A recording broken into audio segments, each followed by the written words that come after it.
हरे कृष्णा। तो कल यानी कि 11 मई को है भगवान नरसिंह देव का प्राकट्य दिवस यानी कि नरसिंह चतुर्दशी। तो आप सभी को नरसिंह चतुर्दशी की हार्दिक शुभकामनाएं। कल का दिन हम सभी भक्तों के लिए बहुत ज़्यादा खास है क्योंकि इस दिन भगवान नरसिंह देव का प्राकट्य हुआ था। तो आइए हम एक छोटी सी कथा जानेंगे इसके बारे में। सतयुग के समय की बात है। तीनों लोकों पर राज करने वाला एक राक्षस हुआ करता था जिसका नाम था हिरण्यकशिपु। तो ये जो राक्षस था ये भगवान विष्णु से बहुत ज़्यादा नफरत करता था और उन्हें अपना परम शत्रु मानता था।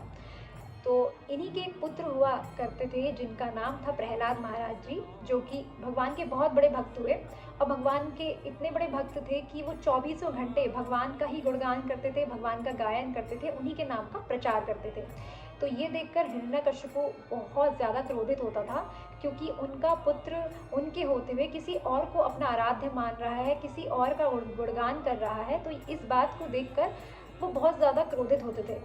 तो इसीलिए उन्होंने अपने पुत्र प्रहलाद महाराज जी को जब स्कूल भेजा पढ़ने के लिए, तो उन्होंने वहाँ पे जो एक टीचर हुआ करते थे, टीचर से कहा कि आप मेरे पुत्र को बस यही सिखाइए कि वो बस मुझे ही अपना सब कुछ माने, मुझे ही दुनिया में सबसे ज़्यादा शक्तिशाली माने और मेरी ही पूजा करे, मेरा गुणगान करे, ना कि उस विष्णु का।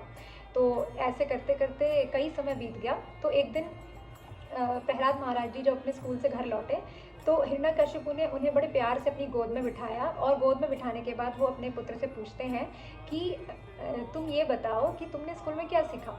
तो प्रहलाद महाराज जी उन्हें बताते हैं कि पिताजी, मैंने तो यही सीखा कि भगवान विष्णु ही सर्वोपरि है, हमें उन्हीं का गुणगान करना चाहिए, उन्हीं का गायन करना चाहिए और हमें उनकी भक्ति करनी चाहिए।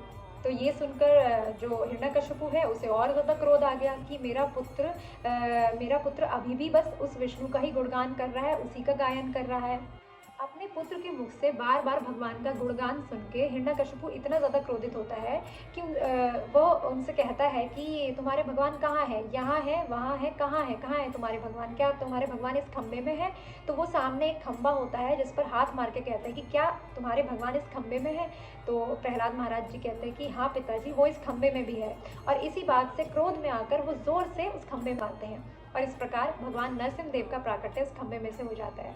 तो इसके ज़रिए हमें ये भी पता चलता है कि भगवान इतने ज़्यादा भक्त वत्सल हैं कि अपने भक्तों की बात की वो सुरक्षा भी करते हैं कि जैसे ही उनके प्रिय भक्त प्रहलाद महाराज ने कहा कि भगवान इस खंबे में भी है, तो भगवान नरसिंह देव ने उस खंबे में से ही प्राकट्य ले लिया। इस प्रकार हमें जानने को मिला कि किस प्रकार भगवान नरसिंह देव का प्राकट्य हुआ। नरसिंह देव भगवान की जय।